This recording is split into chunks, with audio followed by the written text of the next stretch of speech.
Dahil wala po ang ating sekretary at ang ating pong kapalit ay yung ating mga staff.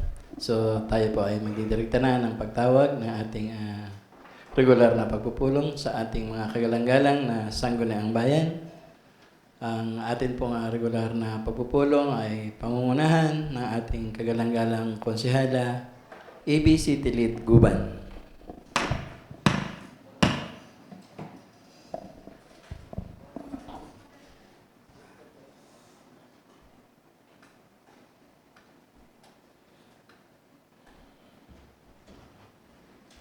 Magandang umaga po sa atin lahat, sa ating pong presiding officer, sa ating pong mga kagalang-galang na konsehal ng ating bayan, sa ating pong mga pansamantalang sekretary at staff. Magandang umaga po. Ating pong paninimulan ng ating pagpupulong sa umagang ito sa pambansang awit po ng Pilipinas.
Manalangin sa ngalan ng Ama, ng Anak, ng Espiritu Santo. Amen.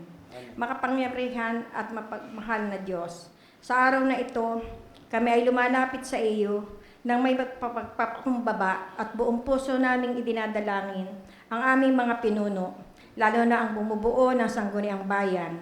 Bigyan mo po kami ng karunungan na maitaguyod ang kapakanan ng bawat mamamayan. Gabayan mo po kami sa aming mga desisyon upang ito ay maging makatarungan, makabuluhan, at makatulong sa ikabubuti ng lahat.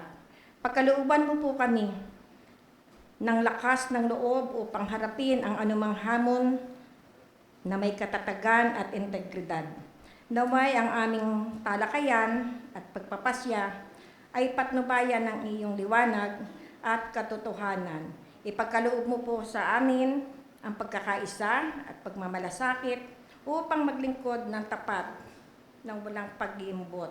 Hinihiling namin ang iyong biyaya, basbas sa bawat isa sa amin. Ang lahat ng ito ay tinataas namin sa iyong banal na pangalan. Amen.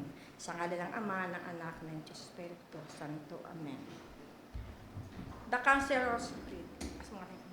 I am a Philippine councilor, mandated by law to enact measures and ordinances that redound to general welfare of my constituent and their pursuit for happiness, peace, and prosperity. I believe in public service above self as the guiding principle of my official act, and I spread the pathways of local legislation. May the Almighty God, my mind, and my heart, and shall be to my constituent.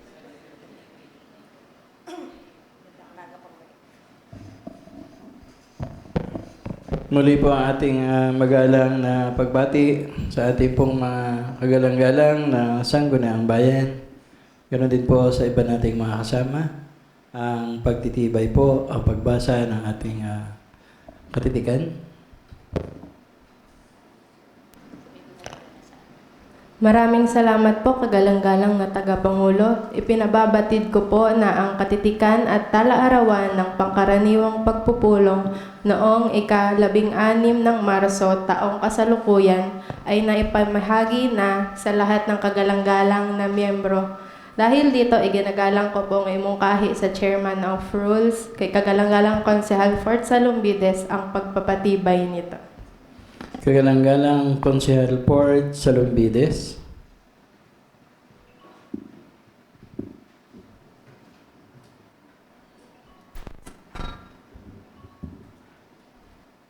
Hello.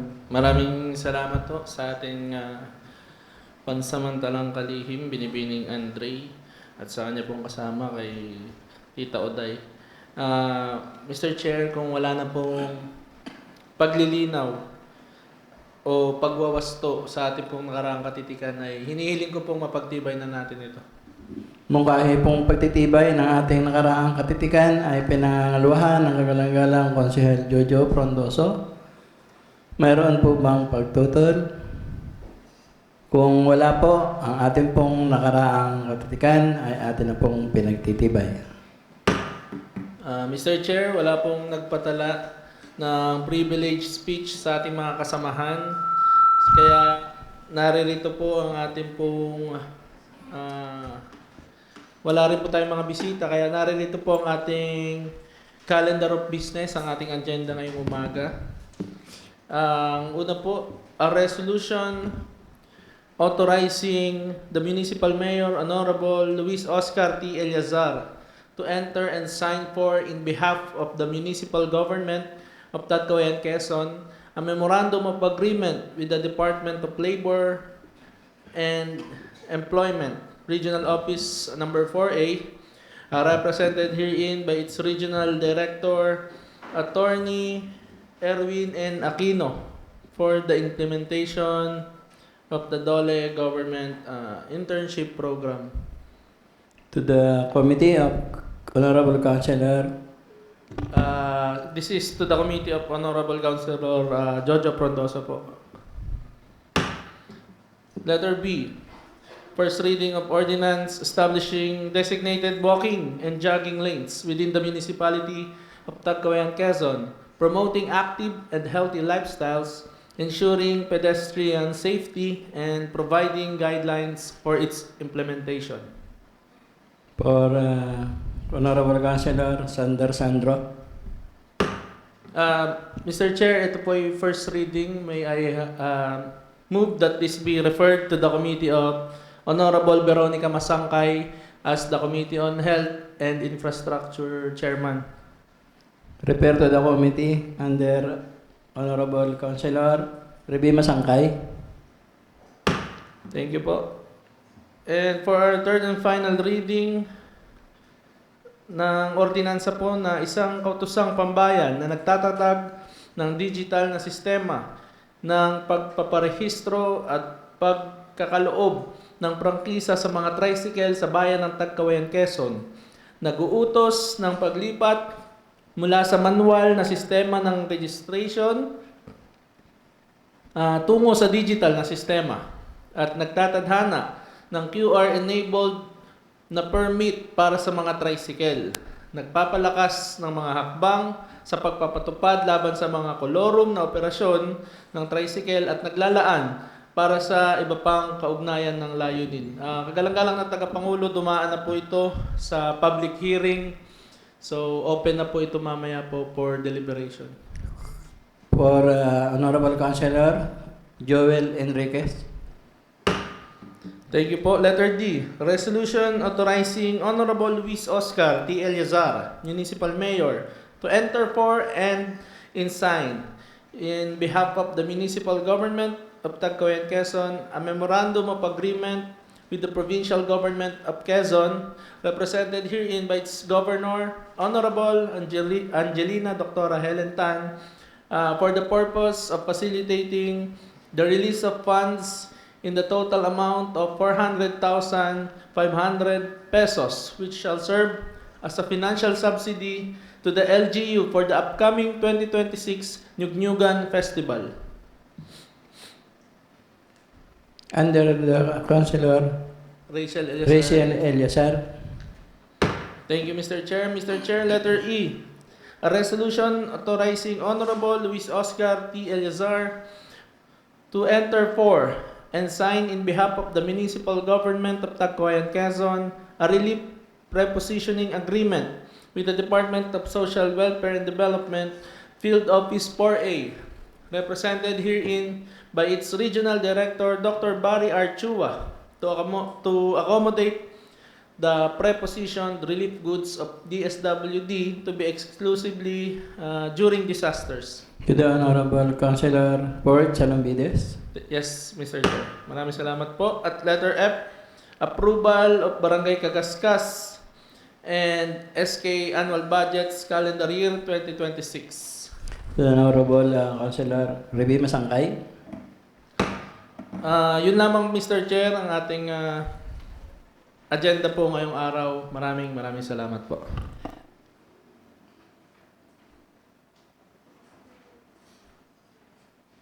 Kagalang-galang Konsehal Jojo Frondoso.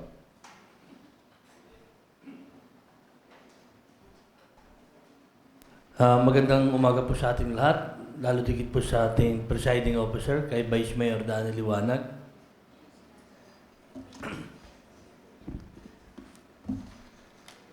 A resolution authorizing the Municipal Mayor, Honorable Luis Oscar T. Liazar, to enter and sign for in behalf of the Municipal Government of Tagkawayan, Quezon, a memorandum of agreement with the Department of Labor and Employment, Regional Office Number 4, Region 4A, represented herein by its Regional Director, Attorney Erwin N. Aquino, for the implementation of the Dolly Government Internship Program.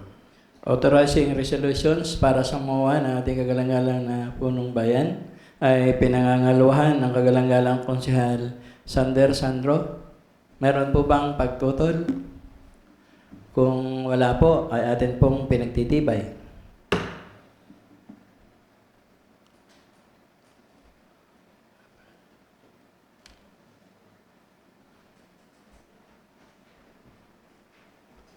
Kagalang-galang Konsehal Joel Enriquez.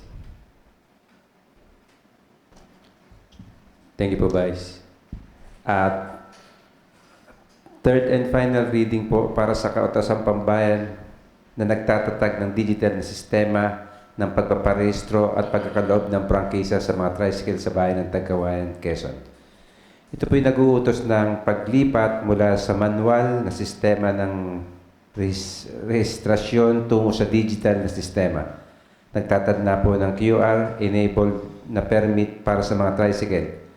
Nagpapalakas ng mga hakbang sa pagpapatupad laban sa mga kolorom na operasyon ng tricycle at naglalan para sa iba pang kaugnayan ng layunin nito. Third reading for final decision ng ating mga kagalang-galang na sangguniang bayan. Kagalang-galang Konsehal na ang ulat ng committee ay ayon sa ating committee ni Konsehal Ford Salombides ay natapos na ang public hearing. Apo. So, maaari ko nang tanungin ang ating mga kagalang-galang na sangguniang bayan na ang proposed ordinance para dito sa ikatlong pagbasa sa Kautosang Pambayan para sa digital na sistema na binabanggit ng kagalang-galang Konsehal Joel Enriquez ay sino po ang pumapangalawa para pagtibayin na? Pinangangaluhan po ito ng lahat halos ng kagalang-galang ng sangguniang bayan nang wala pong pagtutol. So, sa ikatlo at pinal na pagbasa, ang panukalang ordinansa ngayon po ay atin ang ipinapasa. Congratulations po sa masyadong busy mga konsehal nitong nakaraan linggo para sa pagpapatawag ng ating mga tricycle drivers lahat yan, ano? Apo.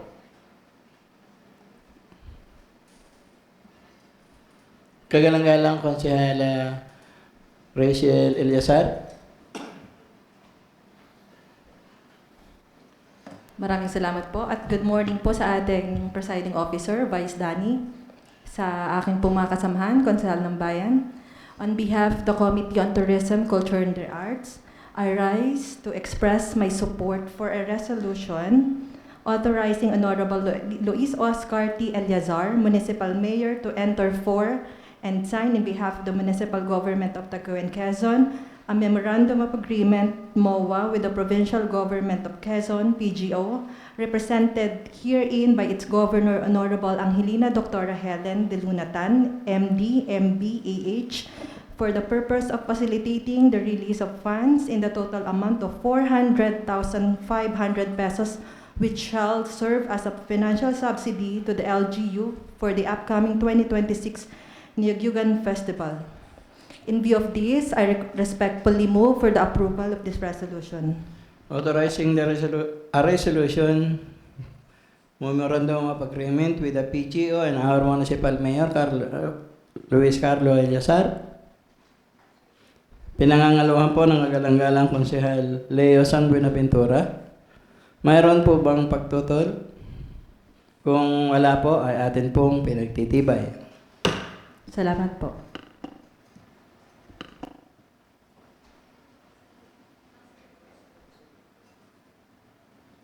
Kagalang-galang Konsehal Port Salombides.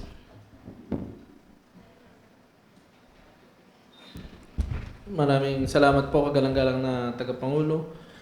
Mr. Chair, a resolution authorizing Honorable Luis Oscar T. Eliazar to enter for and sign in behalf of the Municipal Government of Tagkawayan, Quezon, a relief prepositioning agreement with the Department of Social Welfare and Development, Field Office 4A, represented herein by its Regional Director, Dr. Barry R. Chua, to accommodate the prepositioned relief goods of the DSWD to be exclusively during disasters. MOA, authorizing resolution, ay pinangangaluhan ng kagalang-galang Konsehal Sander Sandro. Mayroon po bang pagtutol? Kung wala po, ay atin na din po itong pinagtitibay. Kagalang-galang Konsehala Ribi Masangkay. Maraming salamat po, Vice Danny Liwanag. Magandang umaga po sa ating lahat. Kahilingan po ng Barangay Kagaskas na mapagtibay na ang kanilang annual budget para po sa taong kasalukuyan, at ito naman po ay dumaan na sa committee hearing noon pong nakaraang Webes, at maraming salamat po lagi sa aking mga kasamahan sa komitiba. At ito po ay na-review na din ng ating Municipal Budget Officer at ganun din po ng tanggapan ng ni Ma'am Rhea Rodriguez para po sa GAD budget. Annual budget ng Barangay Kagaskas, calendar year 2026 na nagkakahalaga ng 2,573,824.23 centavos. Kagaskas annual budget, pinangaluhan ng kagalang-galang Konsehala Tilit Guban. Meron po bang pagtutol? Kung wala po, ay atin pong pinagtitibay. Vice, ganun din po ang Sangguniang Kabataan annual budget ng Barangay Kagaskas for calendar year 2026 na nagkakahalaga ng 257,382 pesos .42 centavos. Barangay Kagaskas, Sangguniang Kabataan, annual budget, pinangangaluhan ng kagalang-galang Konsehala Angela Salombides. Meron po bang pagtutol? Kung wala po, ay atin din pong pinagtitibay. Salamat po. Pag napantay ito, nalagapak maigi. Pagka padaples.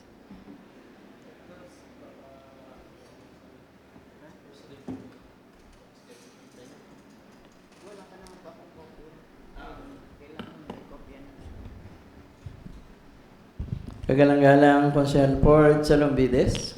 Mr. Chair, atin na pong nakumpleto ang ating pong agenda ngayong araw, ang ating pong main agenda.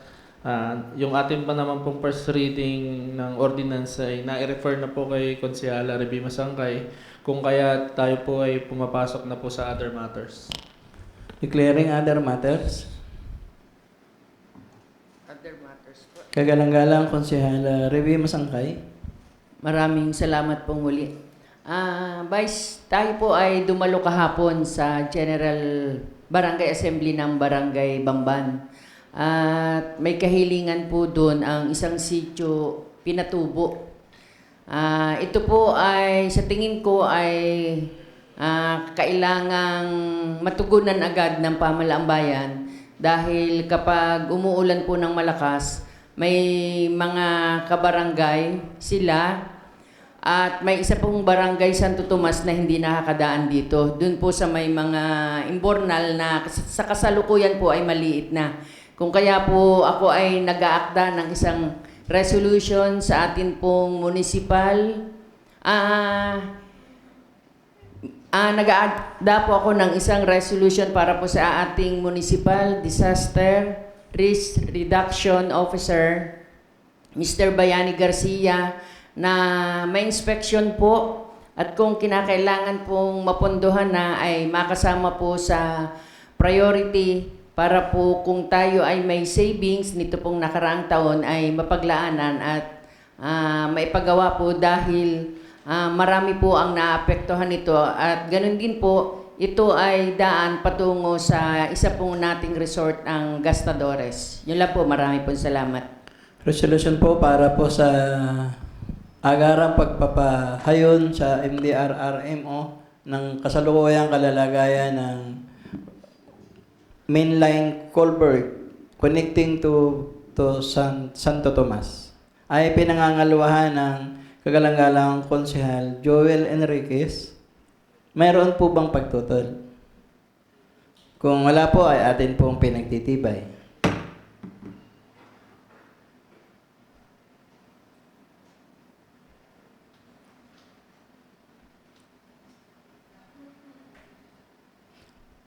Kagalang-galang konsehal Sandro. Marami pong salamat, kagalang-galang ng Tagapangulo Vice Mayor Daniel Liwanag. Magandang tanghali na po sa lahat. Mayroon pong liham dito naka-address po kay Sir Sekbong. Pinaabot po sa atin ng ating pansamantalang kalihim. If I may, kagalang-galang ng Tagapangulo, babasahin Please ko po. go ahead, Marami po salamat. Sander.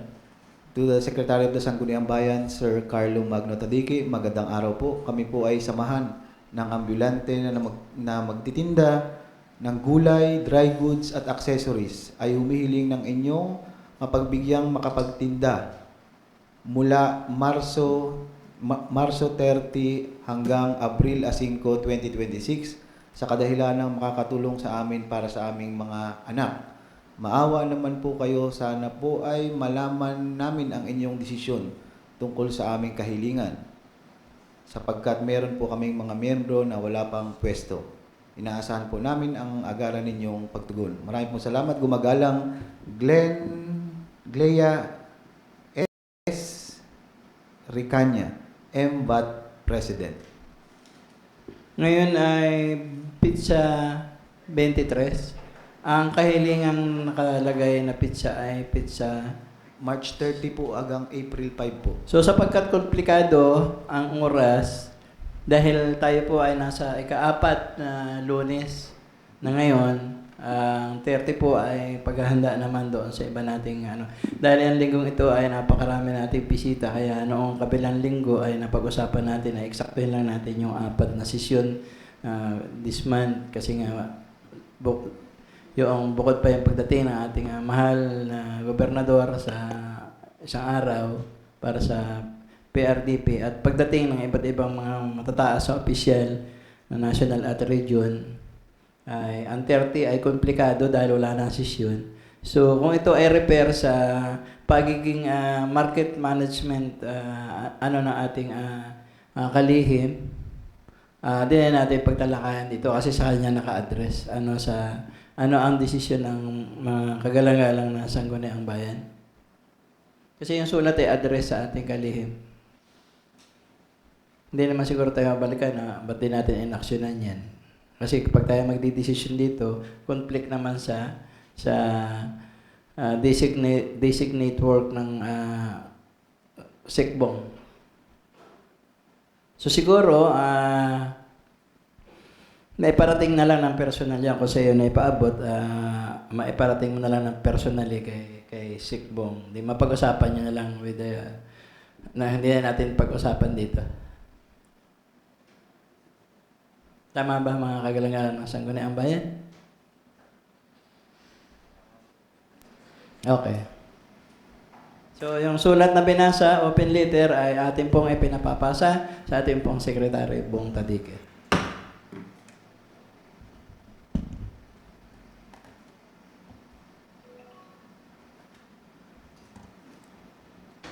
Kagalang-galang Konsehal Port Salumbides. Mr. Chair, kung wala na pong mga mungkahi ang ating kasamahan, ay inihiling ko po na itindig na ang ating pagpupulong. Mungkahi po ng pagsasara ng ating pagpupulong ay pinangaluhan po ng kagalang-galang Konsehal Jojo Frondoso. Meron po bang pagtutol? Kung wala po, ay tayo po ay nagsasara na ng ating regular na pagpupulong at tayo naman po ay pwedeng bumalik doon sa Rice Congress.